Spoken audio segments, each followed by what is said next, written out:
간절히 기도드렸사옵나이다. 아멘. 할렐루야. 대림절의 시간입니다. 사실 이 대림절의 시간에 우리가 강단에 초를 밝히면서 나가죠. 한 주 한 주 초를 밝히면서 마지막 대강절 하얀 초를 밝히고 주님이 우리의 삶에 오셨음을 기뻐하면서 기다리는 시간이 이 시간입니다. 그런데 저에게는요, 특별히 이 대림절의 시간이 이번에 새롭게 느껴졌습니다. 담임 목사님이 저를 부르셨어요. 감독회장님이 저를 부르셨어요.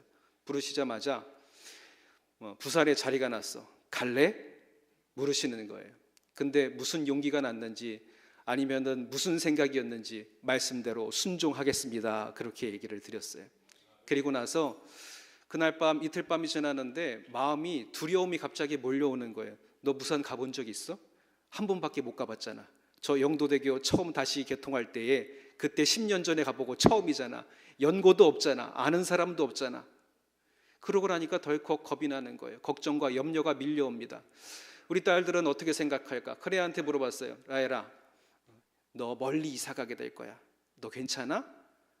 이사 가요? 어디로 가요? 멀리 부산이라는 곳에 갈 거야. 그랬더니 딸아이가 저한테 이렇게 얘기하는 거예요. 새로운 곳에 가는 것은 새로운 친구들이 있으니까 좋아요. 그렇게 얘기하는 거예요. 이 얘기를 듣고 나니까 하나님이 이 아이를 통해서 내게 말씀하시는구나. 지금껏 걱정과 염려가 내 삶을 주도했는데 이 아이는 걱정과 염려로 가는 게 아니라 기대와 소망과 희망 가운데 더 좋은 것을 바라보고 있구나. 그리고 나서 대강절 초를 바라보는데 이 초의 의미가 다시금 제게 새롭게 느껴지는 거예요. 하나님이 어둠의 권세, 사망의 권세가 주관하던 이 시대의 우리의 삶을 무엇으로요? 빛의 역사로 하나님이 주관하시고 인도하시는 역사로 바꿔가는 시간이 바로 이 시간임을 우리에게 전하고 있는 시간이 대림절인 줄 믿습니다. 여러분의 삶은 무엇이 주도하고 있습니까? 어둠과 사망의 권세, 혼란과 나눔과 격분의 시대가 여러분의 삶을 주관하고 있는지요? 이제 우리는요, 하나님께서 우리에게 내어주신 소망을 향해서 나아가야 할 줄 믿습니다. 그럴 때 이 시간은 우리에게 의미가 있는 거예요. 어둠이 몰아가고 빛 대신 주님의 말씀이 내 삶을 주관하도록 우리의 삶을 조금씩 내어드릴 때에 어둠은 물러가고 하나님의 능력과 하나님의 통치가 우리의 삶과 이 땅을 다스리게 될 줄 믿습니다.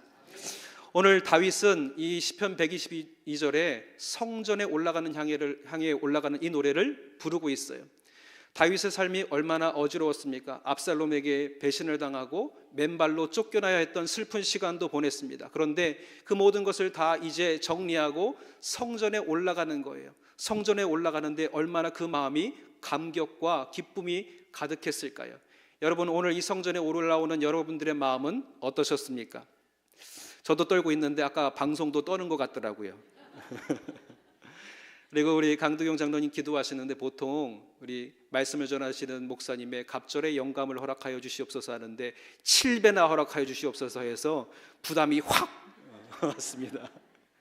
그런데 하나님이 마음을 편안하게 하시고 이 시간도 주도적으로 인도해 주실 줄 믿습니다.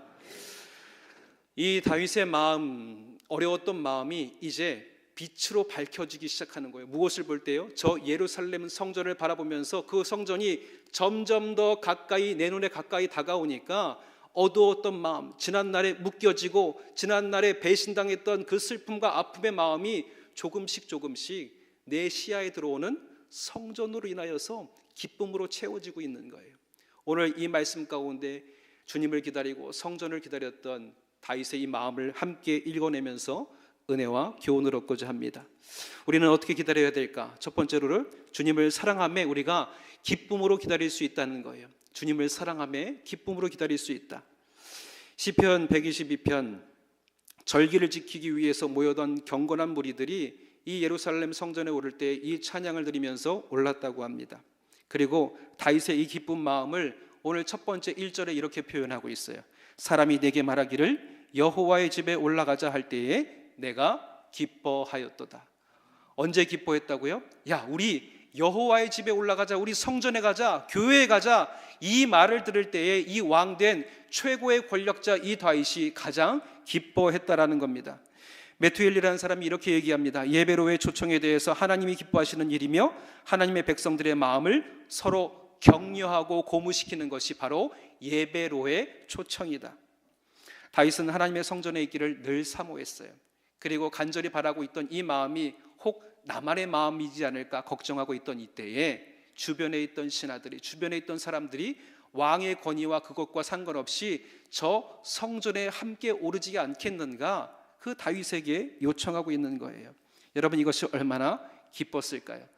언젠가 병상에서 오랫동안 병치레를 하고 있던 성도님을 방문했습니다. 그리고 기도해드리고, 성도님 교회 가고 싶으시죠? 가고 싶을 때에 몸이 조금 나아지시면 연락 주세요. 제가 꼭 권사님 모시고 교회 갈 테니까. 다른 거 제쳐하더라도 담임 목사님한테 연락드리더라도 우리 권사님 모시고 갈 수 있도록 제가 못 가면 다른 분들 보내서라도 권사님 모시고 갈 테니까 꼭 연락 주세요. 그랬더니 막 한없이 우시는 거예요. 제가 여기에 비록 있지만 마음은 어디에 있다고? 성전에 있다고. 꼭 성전에 오르기를 지금도 기도하면서 잠깐만 기다리러 가시면서 옆에서 주머니에 한 보따리를 꺼내시는 거예요. 뭔가 하고 봤더니 그동안 영상으로 예배하면서 그 한 번 예배 드릴 때마다 헌금을 모아 오신 거예요. 그 헌금을 저한테 주시면서 제가 성전에 오를 때 이 예물 드리고 싶었는데 목사님 오셨으니까 꼭 가셔서 이 예물 드려주시고 제가 2다리로 성전에 오를 수 있도록 기도해달라고 말씀하시는 거예요.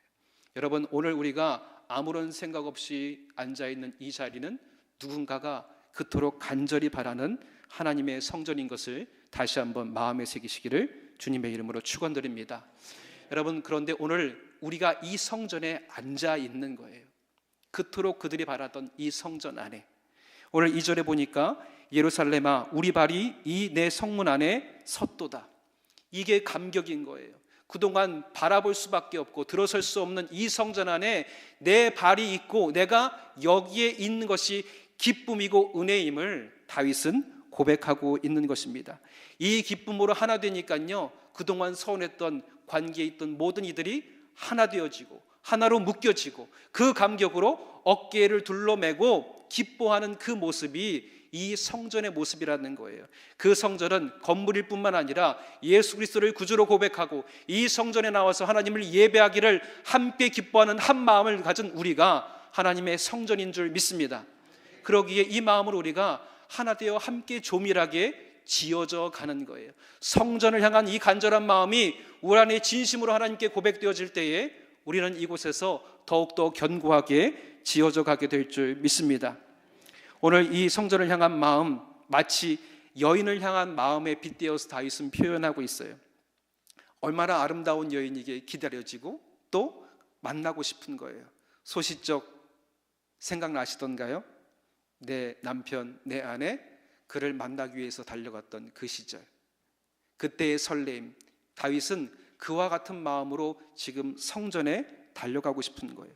슬플 때는 위로함을 얻고 싶어서 달려가고, 기쁠 때는 이 기쁨을 함께 나누고 싶어서 달려가고, 율례를 정하여 하나님이 11조를 주님께 드리라고 명령하였지만 이게 정한 법이어서 드리는 것이 아니라 내 안에 기쁨이 넘쳐서 이것을 드리고 싶어서 하나님께 달려가고자 하는 마음이 다윗에게 있었다라는 겁니다. 이를 기뻐하고 또 하나님께서 수확의 기쁨을 주셔서 이 소출 나만 기뻐할 것이 아니라 누구에게 드리고 싶어서? 내 사랑, 내 기쁨 하나님께 드리고 싶어서 오늘 달려가는 겁니다. 여러분, 이 마음이 우리 안에 있어야 할 줄 믿습니다. 사랑하는 하나님을 향하여서 나의 모든 처음 것을 드리고자 하는 우리의 마음이 성전은 오를 때에 더욱더 이 기다림이 우리에게 은혜가 되고 기쁨이 될 줄 믿습니다. 언젠가 한 교회에서 한 손님의 간증을 들었어요. 청년 시절에 방황을 끝내고 주님의 사랑에 대한 확신과 기쁨이 넘치니까 계속 교회 가고 싶더라는 거예요. 예배하고 싶고 주님을 만나고 싶은 마음이 막 넘쳐오르더라는 거예요. 첫 월급을 받아서 하나님께 먼저 드리고 싶고, 새 옷 사면 새 옷 입은 것 어디에서 우리 젊은 사람들 말로 속된 말로 계시한다는 거예요. 새 옷 사서 하나님 앞에 가장 먼저 보여드리고 싶고, 새 차 사서도 가장 먼저 하나님께 보여드리고 싶고, 첫 아이를 낳아서도 이 아이를 하나님께 가장 먼저 보여드리고 싶은 기쁜 마음으로 성전을 올라가게 되더라는 겁니다. 여러분, 오늘 이 마음으로 우리가 함께 올라갈 때에 이곳에서의 역사는 하나님과 내가 함께 이루어가는 역사가 될 줄 믿습니다. 기쁜 일뿐만이 아닙니다. 슬픈 일도 마찬가지지요. 슬퍼서도 주님을 찾아가는 겁니다. 주님이 날 아시고 머리털까지 세신 바 되신 주님께서 내 마음을 해결해 주시기에 말하지 않으라. 너무 슬퍼서 너무 힘들면 우리가 설명이 되지 않잖아요. 그저 눈물만 나오고 그저 끄억끄억 울 수밖에 없는 그 자리에서 주님이 나를 아시니까 여기에 와서 울기만 하더라도 하나님이 내 마음을 만져주시기에 여기에 나오는 겁니다. 세상의 어떤 위협도, 근심과 걱정과 두려움도 성도들이 하나 되어서 서로 격려하며 이 성전에 오를 때에 이 성전은, 슬픔은 힘을 얻을 수 있는 공간으로 우리를 세워주고, 기쁨은 배가 되어서 함께 풍성하게 나눌 수 있는 이 공간이 바로 성전이라는 것이지요. 슬픔도 위협할 수 없고요, 사망의 권세도 위협할 수 없는 난공불락의 요새가 바로 이 하나님의 성전이고, 함께 지어져가는 성도들의 모임이 바로 이 성전이었음을 다윗은 우리에게 들려주고 있는 것입니다. 오늘 우리가 예배로 모여질 때에, 이 날을 기다리고 기대하면서 이곳에 달려올 때에 하나님은 형제들과 함께 상처받은 것을 위로해 주시고, 기쁨은 배가 되게 하시며, 죽음이라는 어려운 때를 만나도 이길 수 있는 힘과 능력을 우리에게 허락해 주실 줄 믿습니다. 그러면 예배를 통해서 우리는요, 다시 한번 힘을 얻고 나아가는 거예요. 이 기쁨이 초대교회 한국의 역사에서도 있었습니다. 하나님을 알고 죄를 고백하고 죄사함을 받으니까 너무 기쁜 거예요. 그러니까 일주일을 기다려서 주님을 만난다는 게 너무 힘들어요. 그러니까 무슨 예배를 만들었어요? 야, 그러면 중간에 한 번 더 만나자. 수요 예배. 그리고 수요 예배 드리고 주일을 기다리는데, 야, 이것도 너무 길다. 주일을 맞이하기 위한 기도의 시간을 갖자. 그래서 금요 은혜 철야의 시간이 또 만들어졌어요. 그리고 또 주일을 기다리는데 이 또한 너무 길어요. 주님 만나는데 하루도 길어. 그러니까 어떻게 해요? 매일매일 새벽 제단을 쌓으면서 매일매일 주님을 만나는 역사가 한국교회 초대교회 역사 가운데 있었다는 거예요. 이게 교회를 향한, 성전을 향한 기다림의 마음이 예배 가운데 표현되어지고 오늘 우리가 드리고 있는 이 예배로 정착되어진 것이지요. 여러분, 이 예배의 의미가 우리 안에서 다시금 새롭게 예수 그리스도의 오심을 사랑하고 기뻐하고 기대하면서 나아가면서 누리는 은혜의 시간이 되시기를 주님의 이름으로 축원드립니다. 두 번째는, 사랑하는 자는 기다림에 꾸준히 주님을 향할 수 있다는 거예요. 꾸준히 주님을 향하며 기다릴 수 있다. 본문을 읽어보면 이스라엘의 예배는 성전에서 이루어졌습니다.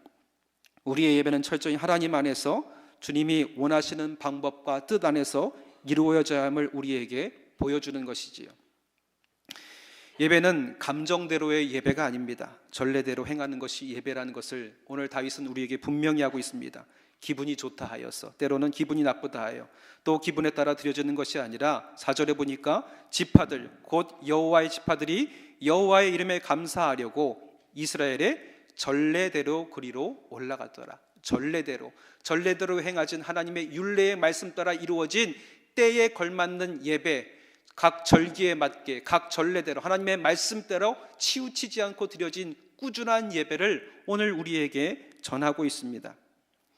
여러분, 물론 오늘 시편 122편 입성의 감격을 노래하면서 개인의 신앙을 샘솟듯이 쏟아나는 그 기쁨을 전하고 있지만, 그 감격의 표현임에도 불구하고 단지 사사로운 개인의 감정으로만 드려지는 예배가 아니라 꾸준하게 절기대로 법도에 맞춰서 드려지는 예배였음을 오늘 다윗은 우리에게 강조하고 있는 거예요. 기분이 답답하여서 오늘 지루하니까 목사님 설교 좀 짧게 해주세요. 오늘 이상의 마음의 은혜가 되니 찬양 좀 길게 했으면 좋겠는데 오늘따라 왜 이상하게 찬양이 짧아? 우리의 태도에 따라 예배의 시간과 예배를 바꾸어가는 것이 아니라 우리의 태도와 상관없이 이 말씀의 꾸준함을 지켜가는 것이 예배였다는 거예요.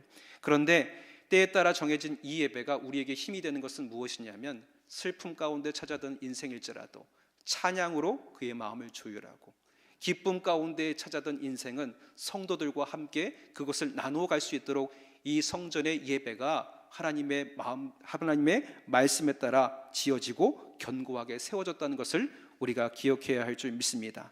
정해진 대로 전례대로 드려질 때에 무리에 끼어서 함께 찬양할 때에 그 가사가 내 마음을 위로고 그 선율대로 읊조릴 때에 이 고백이 내 고백이 되어서 하나님께 올려드리는 찬양이 되니 슬픔이 감사의 고백으로 바뀌어지는 은혜의 시간이 이 예배였다라는 겁니다.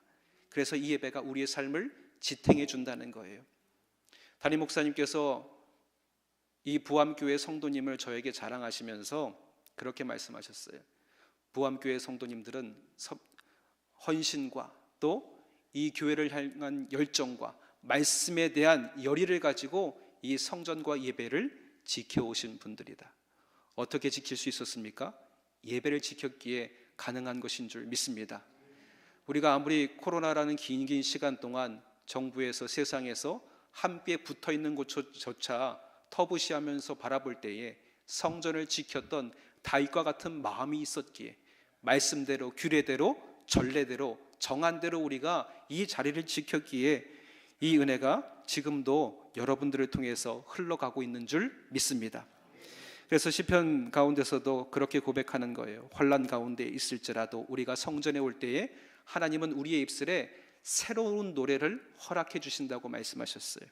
시편 149편 1절에 이렇게 고백합니다. 할렐루야로 할렐루야 새 노래로 여호와께 노래하며 성도의 모임 가운데서 찬양할지어다. 우리 찬양의 고백은요, 성도의 모임 가운데서 새 고백을 하나님이 주신다는 거예요. 새 고백은 무엇입니까? 이전까지는 슬펐어요. 걱정과 근심과 염려의 고백이 탄식이 내 입술에서 터져나왔다면 하나님 이제 이 입술에 새로운 고백, 새로운 노래를 허락해 주셔서 걱정과 근심과 염려는 다 보내시고 이제후로 감사와 기쁨과 감격의 고백으로 노래하게 하나님이 움직여가고 있는 공간이 바로 이 예배라는 것입니다. 평범한 듯한 예배가 우리를 지탱해 주고요, 우리의 고백을 새 노래로 바꾸어 줍니다. 오늘 꾸준한 모습으로 하나님의 말씀대로 정한 때와 방법으로 주님께 나아가면서 이 은혜를 매일매일 새롭게 경험하시는 저와 여러분들이 되시기를 주님의 이름으로 축원드립니다. 마지막으로 하나님은 연약함도 품고 기도하며 기다리라 말씀하십니다. 연약함을 함께 품고 기다리는 거예요. 여러분, 주님을 만나는 일이 얼마나 즐겁고 기쁘신가요? 그런데 때로 이 마음을 기다리는 마음의 소리가 내 속에서 울려옵니다. 예수님은 사랑하지만 때로는 목사님의 인간적인 모습으로 마음이 어려울 때도 있어요. 주님은 사랑하지만 앞에 있는 성도가 마음에 들지 않을 때도 있어요. 언젠가 강단에서 이렇게 예배하는데 어떤 분이 끝나고 나서 저한테 얘기하시는 거예요. 목사님, 제가 오늘은 말씀에 하나도 집중을 못했어요. 왜요? 아니, 앞에 있는 사람이 머리를 감다 말고 왔는지 머리 한가득이 왔다 갔다 왔다 갔다 하는데 목사님 얼굴은 안 보이고 그 머리카락 한가닥이 계속 눈에 거슬려서 예배를 드리지 못했다는 거예요. 여러분, 그런데 우리가 이럴 때일수록 더욱 우리의 시선을 주님께 두어야 할 줄 믿습니다. 사람을 향해서 두는 것이 아니라 하늘을 향해서 둔다는 거예요. 언젠가 김선도 감독님이 그런 세미나 중에 이런 말씀을 하셨어요. 물질을 바라보는 사람들은 사람을 바라보지만 은혜를 바라보는 사람들은 하늘을 바라본다. 우리가 이 땅에 살아가고 있지만 땅에 묶여 사는 것이 아니라 어디에 묶여서요? 하늘에 묶여 사는 하늘의 사람, 하늘의 백성이 되어야 된다고 말씀하시는 거예요. 저도 그 말씀을 기억하면서 목회자로 처음 나올 때 또 한 분이 저에게 그렇게 얘기합니다. 목사님, 김선도 감독님의 그 말씀 기억하세요.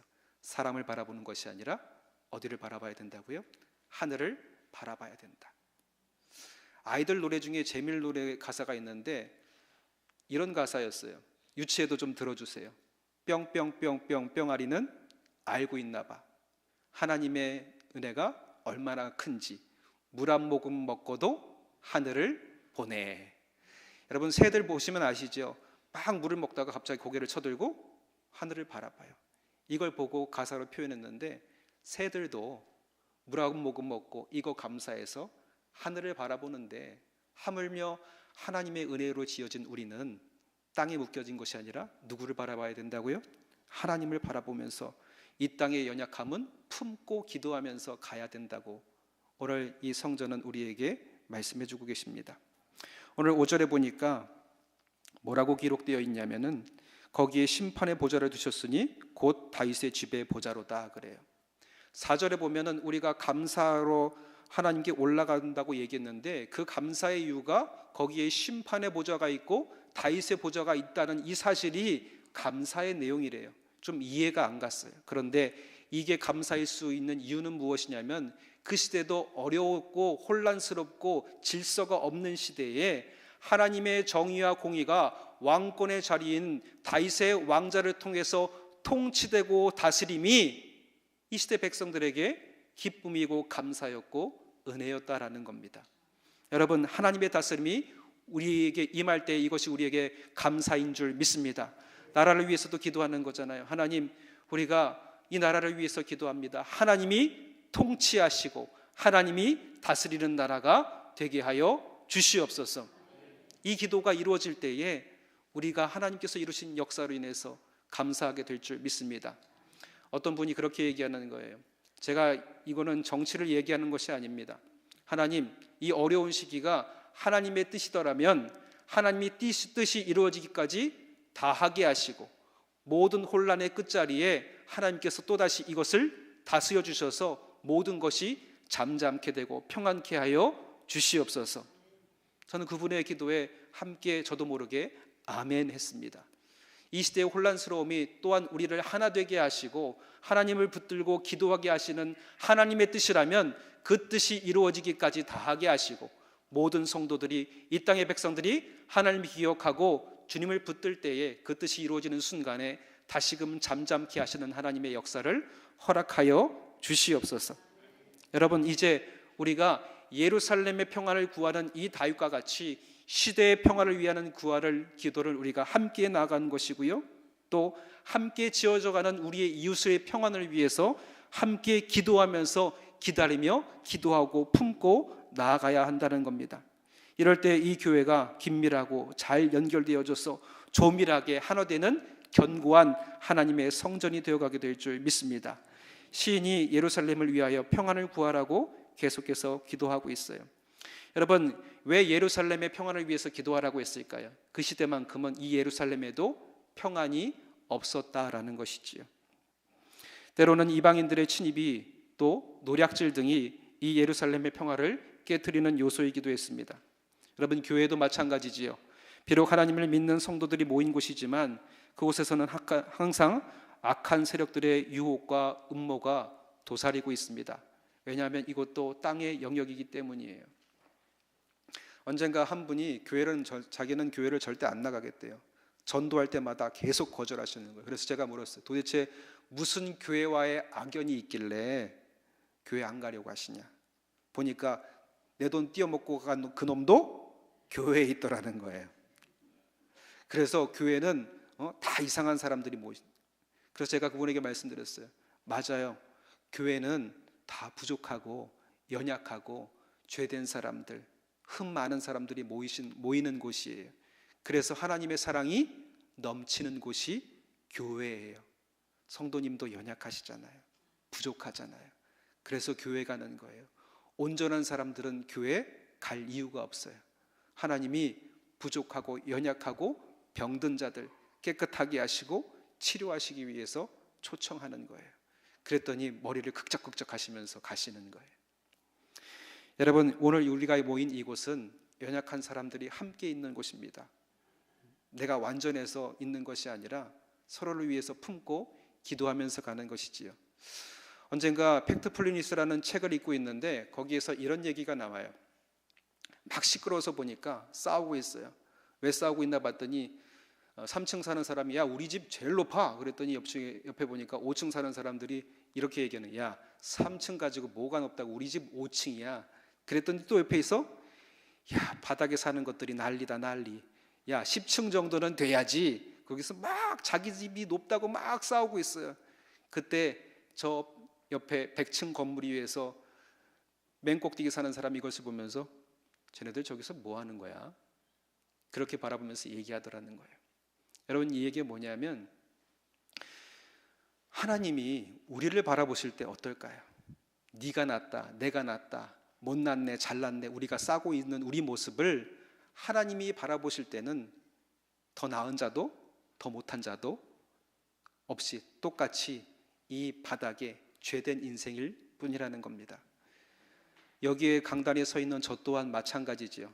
저는 강단에 서면서 하나님이 강단에 세우신 이유는 완전해서가 아니라 가장 못나서, 세상에 나아가서는 세상의 유혹에 너무 쉽게 무너질 것 같아서 세상과 부딪힐 일 없는 이곳에 세운 것이 아닐까 저는 생각을 합니다. 여러분, 그래서 우리가요, 서로의 연약함을 위해서 중보하고 기도하며 함께해 나가야 할 줄 믿습니다. 시편 55편의 22절에 이렇게 말씀하십니다. 내 짐을 여호와께 맡기라. 그가 너를 붙드시고 의인의 요동함을 영원히 허락지 않으시리로다. 아멘. 이 또한 다윗의 고백입니다. 서로의 연약함을, 서로의 부대낌을, 서로의 짐을 내가 해결하려고 내가 싸우는 것이 아니라 누구에게 맡기는 거예요? 하나님께 내어 맡기는 거예요. 그러면 타인의 연약함으로 인해서 내가 흔들리는 것이 아니라 나의 연약함을, 또 저들의 연약함을 세우시고 채우시는 하나님의 은혜로 우리가 견고히 서게 될 줄 믿습니다. 이제 그렇게 은혜를 받고 나니까요, 주변이 보이는 거예요. 내가 채워졌어요. 내가 채워지고 나니까 형제들이 보여요. 그래서 8절에 이렇게 다윗이 노래합니다. 내가 내 형제와 친구를 위하여 이제 말하리니 내 가운데에 평안이 있을지어다. 여호와 우리 하나님의 집을 위하여 내가 너를 위하여 복을 구하리로다. 아멘. 여러분, 주변을 한번 둘러보시면 내가 앉은 이 자리 외에 빈 자리가 많이 있습니다. 이것은 비단 부암교회의 일만은 아니지요. 한국교회의 동일한 일들이 버젓이 진행되고 있습니다. 여전히 많은 빈자리가 있습니다. 내 형제, 내 자매, 여전히 하나님의 말씀을 붙들지 못하고 놓친 채로 세상에서 방황하는 많은 형제들이 여전히 있다라는 것이지요. 여러분, 이 빈자리를 볼 때마다 이제 내가 은혜로 채워졌으니 형제를 세우고 자매를 세우고 이곳에서 함께 세워져 가는 기쁨을 우리가 더불어 누려야 할 줄 믿습니다. 우리는 이 세상에서 나만을 위한 성공의 수단을 채워가기 위해서 누군가를 누르고 사는 세상의 한복판에 서 있습니다. 그런데 하나님께서는요, 더불어 함께 나아가는 세상을 이곳에서부터 만들어 나가라고 말씀하십니다. 그러니까 이웃의 슬픔이 나의 슬픔이 되고 이웃의 기쁨이 나의 기쁨이 될 수밖에 없는 것이지요. 우리는 하나님의 은혜 안에서 하나된 공동체이며 하나님의 백성입니다. 그러니 우리를 향한, 이웃을 향한 사랑을 펼치는 일에도 소홀히 하지 않을 수 없다라는 거지요. 여러분, 하나님이 우리에게 오늘 은혜를 부어주십니다. 그 은혜를 받기 위해서 성전에 올랐습니다. 성전에 올라서 자리에 앉아 옆을 돌아보니 그 전에 함께했던 나의 믿음의 동역자들이 보이지 않습니다. 하나님, 저들의 연약함도 하나님이 세우시고 강건케 하여 주셔서 이 성전에서 하나님을 함께 기뻐하며 찬양하는 옛적의 영광을 회복하게 하여 주시옵소서. 우리가 이 기도로 이 성전을 새롭게 이끌어 가야 할 줄 믿습니다. 프로그램이 아니라는 거예요. 기획이 아니라 하나님께서 성령으로 채우시는 이 공간 안에 하나님의 새 역사가 새롭게 깃들게 되시기를 주님의 이름으로 축원드립니다. 빨리 가려면 홀로 가도 멀리 가려면 함께 가라는 말이 있습니다. 주님을 기다림에 성도의 연약함을 서로 함께 중보하고 공동체의 연약함을 품고 기도하며 나아갈 때에 우리는 더디거더라도 함께 이 교회의 먼 미래를 향해 나아갈 수 있게 될 줄 믿습니다. 이 땅의 삶을 순례자로도 평가하기도 하죠. 그래서 어떤 분들은 산티아고 순례길을 사모하면서 나아가시는 분들도 계세요. 이 인생의 여정, 때로는 고난의 어려운 행군이지만 그 포인트마다 세워진 교회를 방문할 때마다 쉼을 얻고 안식을 얻고 평안을 누리면서 나를 채워주시는 하나님의 은혜를 순례길 가운데 만나게 되는 거예요.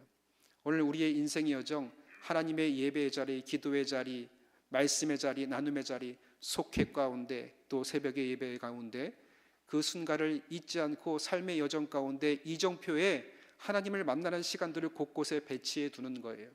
그러면 우리는 때로는 홀로 갈지라도 순간순간마다 누구를 만나는 거예요?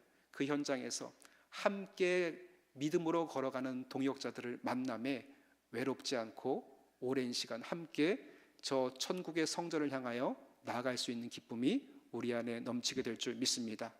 이제후로 여러분들의 삶, 사망의 권세, 어둠이 주도하는 삶이 아니라 누가 주도하는 빛된 하나님의 말씀이 여러분의 삶을 주도하게 되시기를 주님의 이름으로 축원드립니다. 기도하겠습니다. 사랑의 하나님, 오늘 우리 모두 기다림의 시간을 보냅니다. 주님이 이 땅에 오시길 간절히 기다리며 초를 밝히듯이 우리의 삶의 어둠을 밀려가게 하시고 주님을 만나고자 하는 기쁨으로 한 주를 보내는 하나님의 백성들이 되게 하여 주시옵소서. 우리 마음에 주님을 온전히 사랑하는 말씀을 따라 견고히 우리의 삶을 세우시사 우리의 슬픔도 아픔도 근심도 말씀과 예배로 조율되는 이 예배를 사모하며 나아오게 하여 주시옵소서. 다윗의 기도와 같이 우리의 연약함을 품고 서로 하나 되어 조밀하게 연결되어 주의 통치 아래 견고한 하나님의 나라 새 예루살렘을 향하여 나아가는 순례자의 마음으로 주님을 만나기를 간절히 바라면서 이 성전에 오르는 당신의 백성들, 이 기다림의 시간이 모두에게 기쁨의 시간이 되게 하시고 은혜의 시간이 되게 역사하여 주시옵소서.